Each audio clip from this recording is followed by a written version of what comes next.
நேயர்களுக்கு வணக்கம். தமிழ் ஜனம் டிஜிட்டல் எக்ஸ்க்ளூசிவ் நிகழ்ச்சிக்கு உங்களை வரவேற்கிறோம். எதிரி நாட்டுக்குள்ளே ஒரு ஏவுகணை நுழையுது, அதை அவங்க ரேடார் கண்டுபிடிச்சிருது.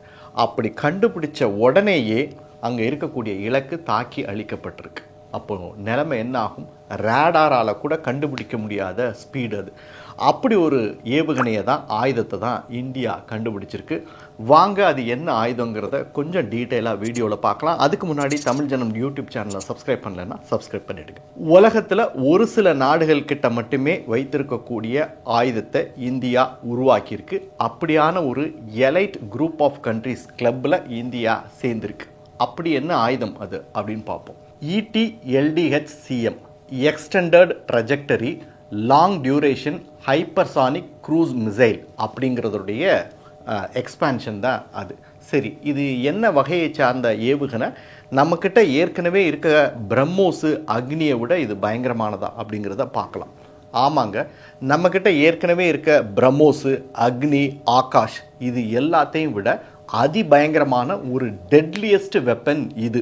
அக்னியாக இருக்கட்டும், பிரம்மோஸாக இருக்கட்டும், இதெல்லாமே மேக் 3 ஸ்பீடில் தான் பயணிக்கக்கூடியது. இது மேக் 8 ஸ்பீடில் பயணிக்கக்கூடியது. அதாவது அதனுடைய அர்த்தம் என்ன அப்படின்னா, ஒளியை விட வேகமாக 8 மடங்கு அதிவேகத்தில் பயணித்து கொண்டு எதிரியோட இலக்கை தாக்க வல்லது. இதில் வேற என்னென்னலாம் இருக்குது அப்படிங்கிறத இன்னும் டீப்பாக பார்க்கலாம்.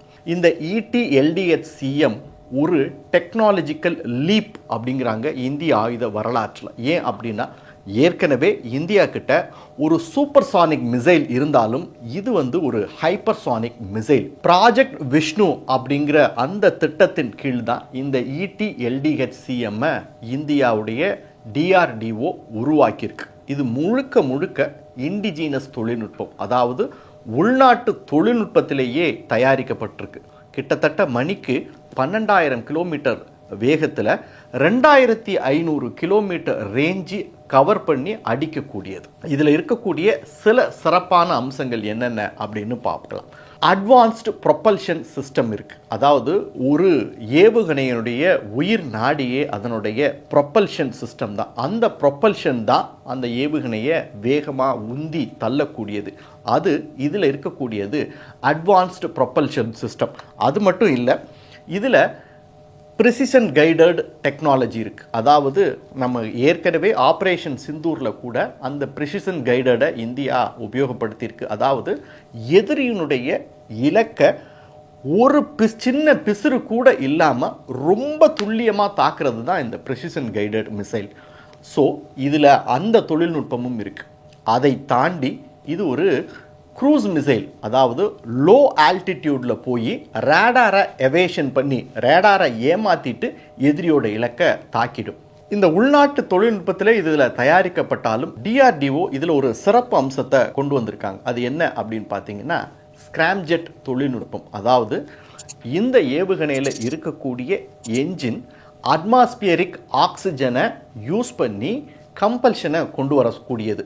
அதனால் ப்ரொப்பல்ஷனுடைய இயங்கு திறன் கூடுதலாகி அதிவேகத்தில், அதனால தான் இந்த ஏவுகணை ஒரு ஹைப்பர்சானிக் ஏவுகணையாக செயல்பட்டு அதிவேகத்தில் போய் எதிரி இலக்கை தாக்குகிறது. அது மட்டும் இல்லாமல் இதில் ரொம்ப முக்கியமாக இருக்கக்கூடியது, உலகத்தில் ஒரு சில நாடுகள் கிட்ட மட்டுமே இருக்கக்கூடிய மிட்கோர்ஸ் கரெக்ஷன். அதாவது இந்த ஏவுகணை ஏவப்பட்டு வானில் பறந்துகிட்டு இருக்கும்போதே அதனுடைய டைரக்ஷனை இங்கிருந்து கட்டுப்படுத்தக்கூடியவர்கள் மாற்ற முடியும், அதனுடைய ட்ரஜெக்டரியை மாற்ற முடியும். அது மட்டும் இல்லை, எதிரியோட இலக்கை துல்லியமாக கண்டறிகிற வரைக்கும் இதனை கூடுதலாக சில வினாடிகள் வானத்தில் பறக்க வைக்க முடியும். பறந்த பிறகு எதிரி இலக்கு லாக் செய்யப்பட்ட பிறகு நேரடியாக அங்கே போய் தாக்குதல் நடத்தும்.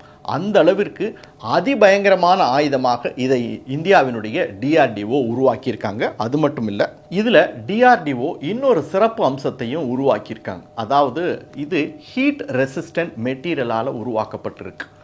மேக் 8 ஸ்பீட், அதாவது ஒளியை விட 8 மடங்கு அதிகமான வேகத்தில் இதில் பயணிக்கும் போது ஏர் ஃப்ரிக்ஷன், காற்றோட உராய்வு ஏற்பட்டு 2000 டிகிரி வரைக்கும் வெப்பநிலை உருவாகும். அப்போது அதனால் அந்த ஏவுகணை வானத்திலேயே எரிஞ்சு கூட கீழே விழுந்துடலாம்.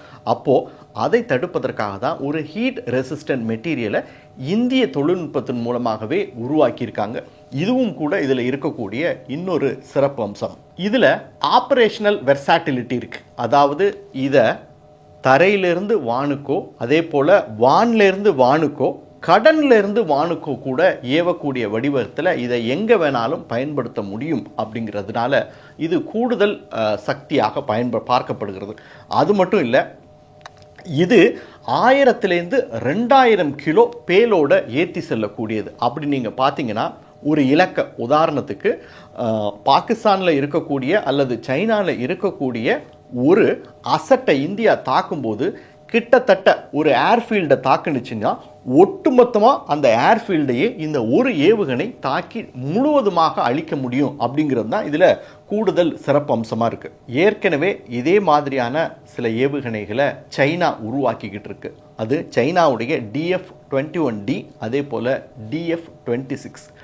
இந்த 2 ஏவுகணைகளுமே ஒரு ஹைப்பர்சானிக் வகையை சேர்ந்தவை தான். இருந்தாலும் கூட இதில் மிட் கோர்ஸ் கரெக்ஷன், இந்த மாதிரியான மேக் 8 ஸ்பீடு, இது எல்லாமே இதில் ஒப்பிட்டு பார்க்கும் பொழுது சீன ஏவுகணையை விட இந்தியா உருவாக்கியுள்ள இந்த ET-LDHM ஏவுகணை அதிசக்தி வாய்ந்ததாக சொல்லப்படுகிறது. மதுரை மக்களே, மதுரை சிட்டிக்குள்ள அதுவும் உங்க பட்ஜெட்குள்ளேயே பிளாட் வாங்கணுங்கிற கனவு இப்போ கைக்கூடி வந்தாச்சு. மதுரையின் முதல் ப்ராஜெக்டில் ரோட்டுக்கு காசு இல்லாததால் 72 மணி நேரத்தில் 533 மனைகள் விற்கப்பட்டன. மீண்டும் ரோட்டுக்கு காசு இல்லாமல் பிரீமியம் வில்லா மனைகளை மதுரை வேலம்மாள் மருத்துவக் கல்லூரி அருகில் அறிமுகப்படுத்துகிறோம். Launching G2 Vagay Crest, Madurai Velammal medical college அருகில். Early bird price RERA approved villa plots வெறும் 9.9 lakhs %. சிட்டிக்குள்ள பிளாட் உங்க கனவு வீட்டுக்கான perfect spot. For bookings, call